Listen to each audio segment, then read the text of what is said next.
இப்போ ஆபரேஷன் பண்றதே ரிஸ்க் எடுத்து பார்க்குற மாதிரி தான். 50% கூட சான்சஸ் இல்லை, 30% தான்.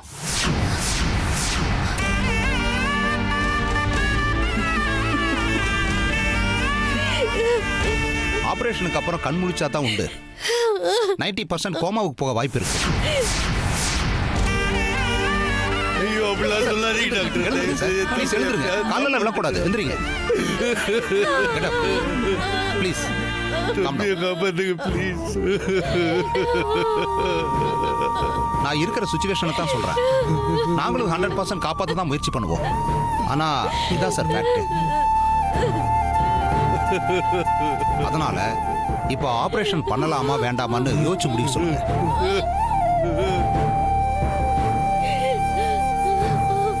ஏன்னா நாளைக்கு அவருக்கு ஆபரேஷன் பண்ண போய் ஏதாவது ஒன்று ஆயிடுச்சுன்னா நாங்க இவ்வளவு பணம் செலவு பண்ணோம், அவரை காப்பாத்தாம விட்டுட்டீங்களேன்னு ஏதாவது பிரச்சனை பண்ணிடக்கூடாது.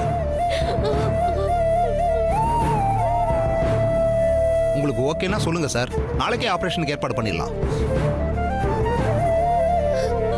ஓகே சார், நீங்க டைம் எடுத்து டிஸ்கஸ் பண்ணி அப்புறமா கூட சொல்லுங்க. ரொம்ப லேட் பண்ணிடாதீங்க. ஆபரேஷனை தள்ளி போடுறது இப்போ அவர் இருக்கிற நிலைமைக்கு நல்லது இல்ல. டாக்டர் ஆபரேஷன் பண்ணிடுங்க டாக்டர். நீங்க யார், அவரோட ஒய்ஃபா? ஆமா டாக்டர். அப்ப எல்லா ஃபார்மாலிட்டிஸும் சைன் பண்ணிருங்க. ஆபரேஷனை நாளைக்கே ரெடி பண்ணிடலாம். ஓகே?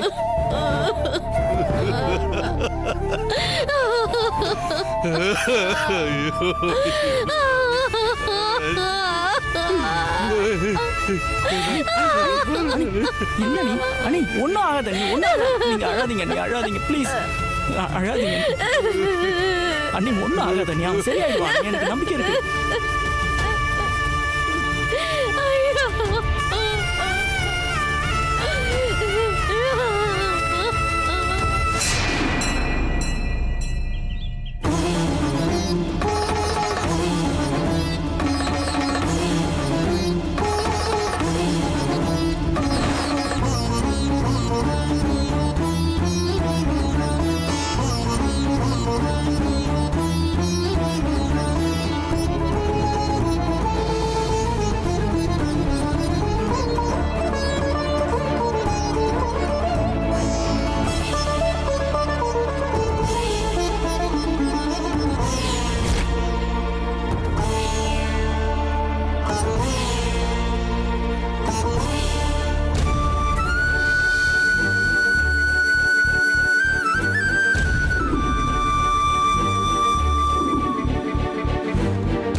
என்ன சாமி இது? ஏதோ புதுசா இருக்கு. இப்படி எல்லாமா வேண்டிப்பாங்களா? இது ரொம்ப கஷ்டமான வேண்டுதல்மா, அதனால இதை யாரும் பண்ண மாட்டாங்க. முட்டி போட்டு இந்த கோவிலை சுத்தி வர்றது எவ்வளவு கஷ்டம் தெரியுமா? முட்டி தேஞ்சு ரத்தமே வந்துடும். இதுல 2 கையிலையும் விளக்க வேற ஏந்தணும். அதுவும் இல்லாம அந்த விளக்குகளை கீழே வைக்க கூடாது. ஏந்தின கை ஏந்தின மாதிரியே இருக்கணும். வெறும் கை ஏந்தின இப்படி போகக்கூடாது. இது ரொம்ப கடுமையான பிரார்த்தனைமா. அதனாலதான் இதை யாருமே பண்ண மாட்டாங்க. ஆனா இந்த வேண்டுதலை வேண்டினா மாதிரி முழுசா முடிச்சிட்டானா, எதை நினைச்சு வேண்டிக்கிட்டாங்களோ அந்த காரியம் கண்டிப்பா நிறைவேறும். ஆனா இதை பாதியிலேயே விட்டுட்டானா எந்த பலனும் இல்லாம போயிடும். நல்லபடியா இந்த வேண்டுதல் முடியணும்னு நானும் கடவுளை வேண்டிக்கிறேம்மா. ஏதோ சாமி கிட்ட நான் வேண்டணும்னு வந்தேன். இந்த பொண்ணை பார்த்ததும் இந்த பொண்ணோட வேண்டுதல் நல்லபடியா முடியணும்னு நான் கடவுளை வேண்டிக்கிறேன் சாமி. பிரார்த்தனைகள் வீண் போகாது. எல்லா பிரார்த்தனையையும் அந்த அம்பாள் கேட்டுன்னு தான் இருக்கா. முடியலன்னா விட்டுருமா. நீ கஷ்டப்படுறத பார்க்கும்போது எனக்கு ரொம்ப கஷ்டமா இருக்குமா. வேண்டிக்கிட்ட வேண்டுதல பாதியில விடக்கூடாது.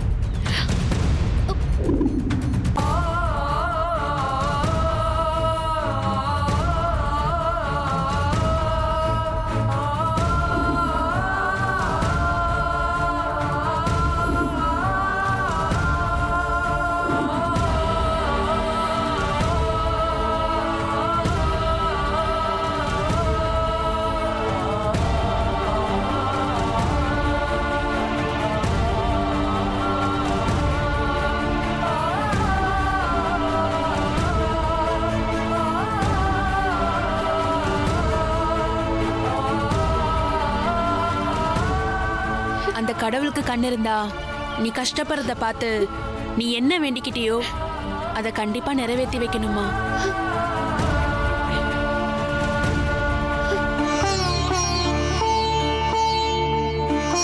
என் புருஷனை எப்படியாவது காப்பாத்திடு. அதுக்காக நான் என்ன வேணாலும் செய்யறதுக்கு தயாரா இருக்கேன். என் உயிரை கொடுக்கறதுக்கும் தயாரா இருக்கேன். என் உயிரை வேணாலும் எடுத்துக்கோ, ஆனா அவரை காப்பாத்திருமா.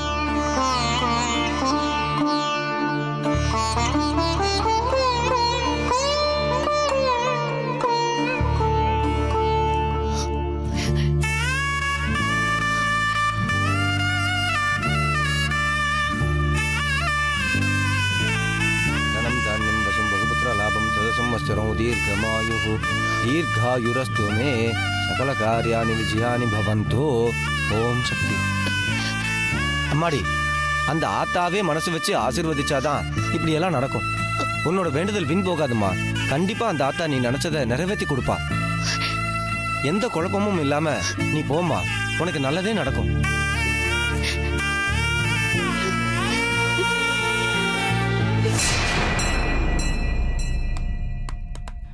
என்னப்பா நீங்க ஏன்பா இங்க வந்தீங்க? அம்மா, இங்க நாகராஜனுக்கு ஆபரேஷன் எடுக்க நான் வீட்டுல இருந்து என்னடா பண்ணுவேன்?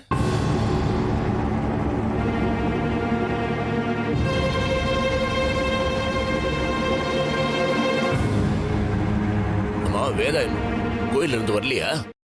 இல்லப்பா.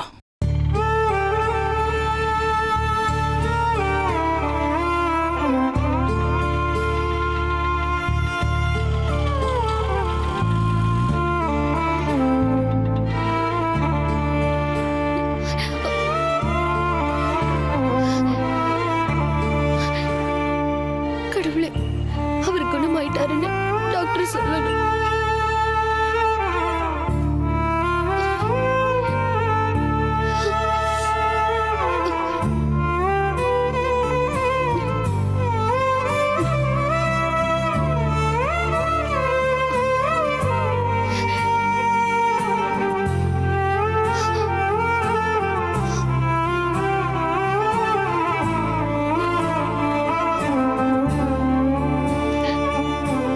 மாமா, என்னாச்சு? ஆபரேஷன் நல்லபடியா முடிஞ்சுதா? டாக்டர் என்ன சொன்னாரு? இன்னும் ஒன்றும் சொல்லலம்மா. அவருக்கு ஒன்றும் இல்லைல்ல மாமா. எங்களுக்கே ஒன்றும் தெரியலம்மா. டாக்டர் வந்து சொன்னதாம்மா எங்களுக்கு தெரியும். அம்மா, நீ ஏம்மா இவ்வளவு சோர்வா இருக்க? அது ஒண்ணும் இல்ல மாமா, வேண்டுதல் பண்ண அதான் சரியாயிடும். நீ ஏம்மா பாவம் ஒன்னு இப்படி வருத்திக்கிற? எனக்கு வேற என்ன பண்றதுன்னே தெரியல மாமா. என் உயிரை கொடுத்து அவர் பொழைச்சுக்குவாருன்னா அதுக்கு கூட நான் தயாரா இருக்கேன்.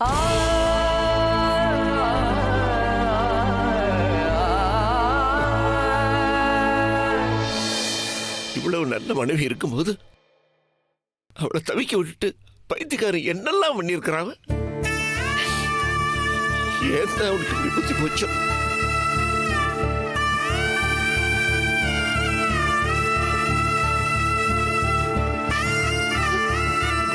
டாக்டர் சார், பையன் எப்படி இருக்கிறான்? பயப்படுற மாதிரி எதுவும் இல்லை. எங்களால முடிஞ்ச எல்லாத்தையும் பண்ணிட்டோம். ஆபரேஷன் சக்சஸ் தான்.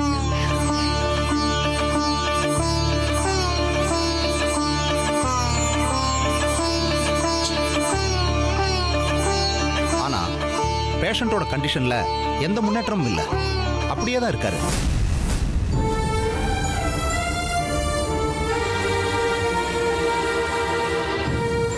கான்சியஸ் திரும்பவே இல்லை.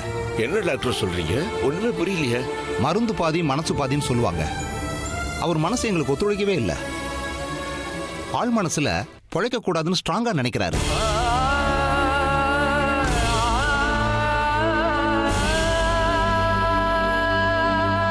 பெருசா மனசளவுல ஏதோ பாதிக்கப்பட்டிருக்காருன்னு நினைக்கிறேன். அவர் கொஞ்சம் ஒத்துழைச்சிருந்தாலும் இந்நேரம் கான்சியஸ் திரும்பி இருக்கும். ஆனா அவர் 1% கூட வாழ விரும்பல. சார்,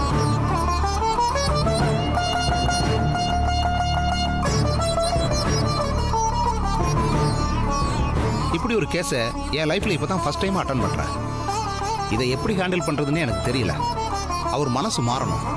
அவர் மனசு மாறினா தான் எதுவும் பண்ண முடியும். டாக்டர் டாக்டர் ப்ளீஸ், எவ்வளவு செலவானாலும் நான் கொடுக்குறேன். தயவு செஞ்சு நாகராஜை காப்பாத்துங்க. நான் சொன்னது உங்களுக்கு புரியலன்னு நினைக்கிறேன். நீங்க கொடுக்குற பணத்தை வச்சு அவர் மனசை எப்படி என்னால மாத்த முடியும்? பணத்தை தாண்டி இந்த உலகத்துல எவ்வளவோ இருக்கு. ஒண்ணு, அவர் மனசு பெருசா காயப்பட்டிருக்கணும், இல்ல குற்ற உணர்ச்சியோடவே இருக்கணும்.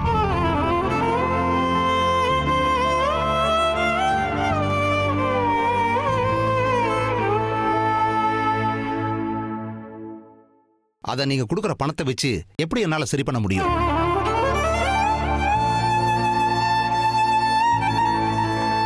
அவர் வாழணும்னு அவர் முடிவு பண்ணணும். அதை எப்படி பண்றதுன்னு தான் எங்களுக்கு தெரியல.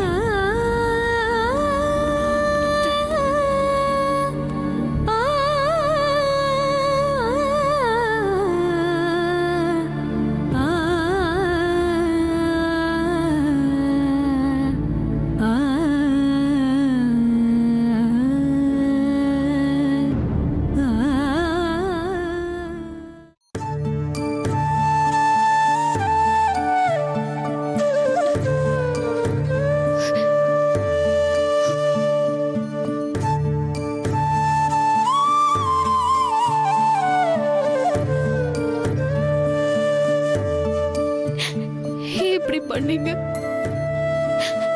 நீங்க செத்து போயிட்டா எல்லாம் சரியாயிடுமா? தற்கொலை பண்ணிக்க எப்படி உங்களுக்கு மனசு வந்துச்சு?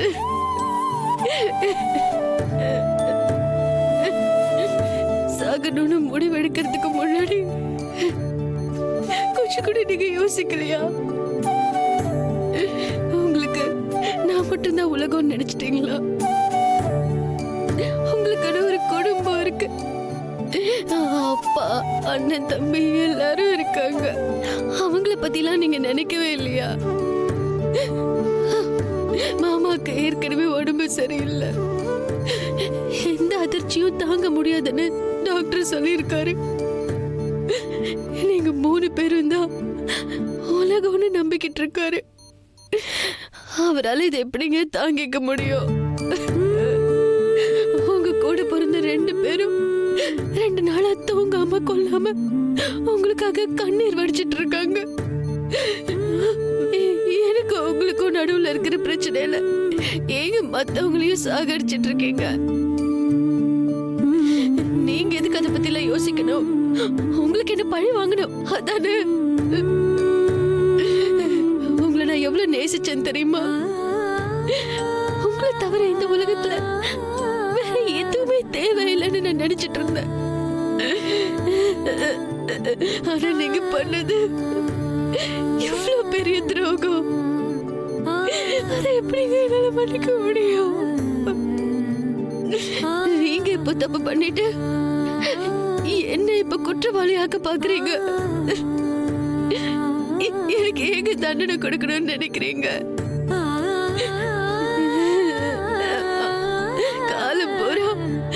உங்களை கொண்டுட்டேங்கிற குற்ற உணர்ச்சியோட நான் வாழணுமா? நீங்க வாழ விரும்பாததுக்கு காரணம் நான் தானே. நீங்க உங்க இஷ்டப்படி இந்த உலகத்தை விட்டு போயிடுங்க. ஆனா ஒண்ணு, அதுக்கப்புறம் நானும் உயிரோட இருக்க மாட்டேன். உங்க உயிர் போன அடுத்த நிமிஷமே என் உயிரை போயிடும். இதுக்கு மேல சத்தியம்.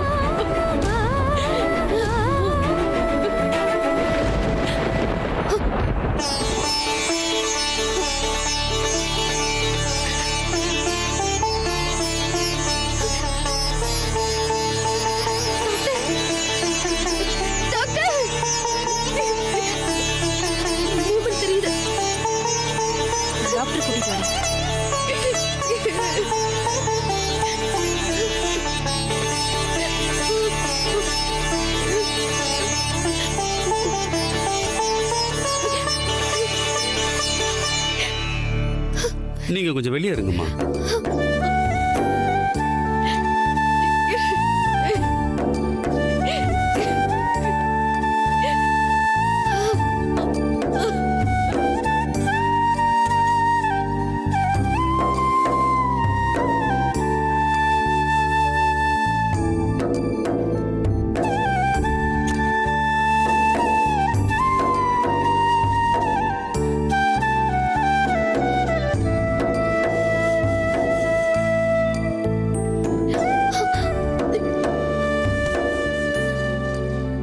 மாமா என்னம்மா என்னாச்சு? மாமா அவரு கையை அசைச்சாரு மாமா. அவருக்கு நினைவு வரலன்னு டாக்டர் சொன்னாருல்ல, ஆனா அவர் கையை அசைச்சாரு மாமா. நான் அதை பார்த்தேன். கடவுள் காப்பாத்திட்டாரு மாமா. நாகராஜனை காப்பாத்துறது ஆண்டவன்லம்மா, நீதான்.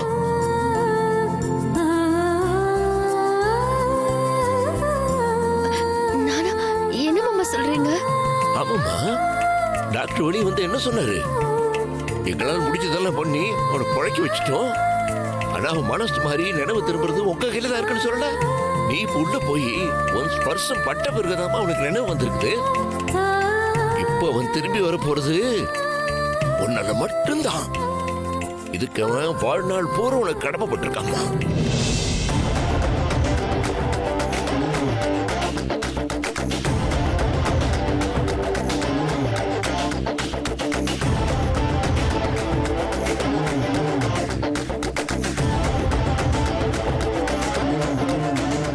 இனிமே உனக்கு பிரச்சனையே இல்லை. டாக்டர் இப்படி இருக்கா? ரொம்ப ஆச்சரியமா இருக்கு. அவர்கிட்ட நிறைய இம்ப்ரூவ்மெண்ட்ஸ் தெரியுது.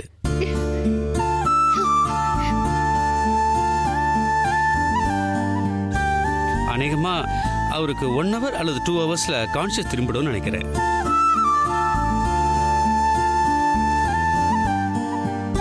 அது வரைக்கும் அவரை யாரும் டிஸ்டர்ப் பண்ணாதீங்க. அவர் உங்க மேல ரொம்ப உயிரா இருக்காருன்னு நினைக்கிறேன். அதனால தான் இப்போ அவர் உயிரோடவே இருக்காரு. பத்திரமா பாத்துக்கங்க.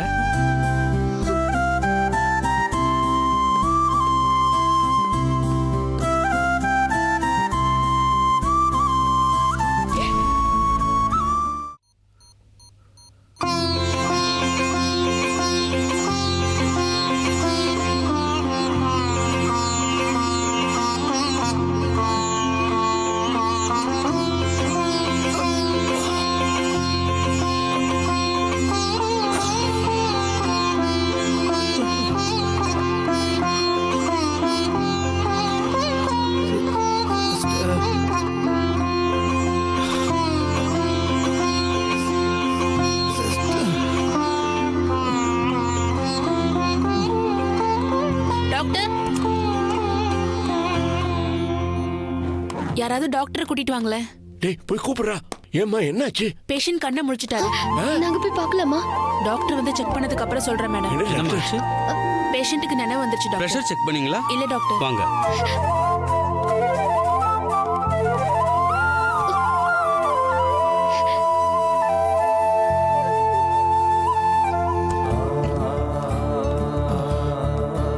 Nagaraj, relax relax relax.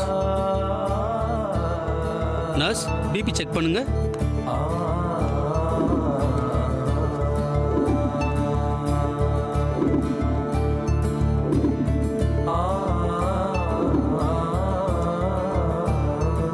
Doctor நார்மலா தான் இருக்கு. ஓகே.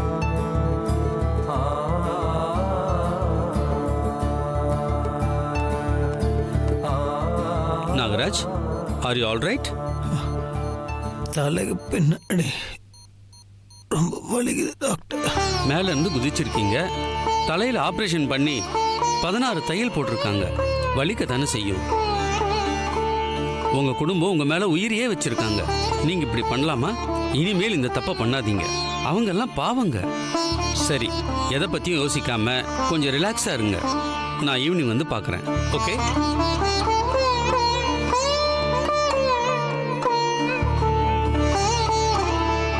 பேசுறாடா டாக்டர்? பேசுறார் சார். பார்க்கலாமா? பார்க்கலாம்.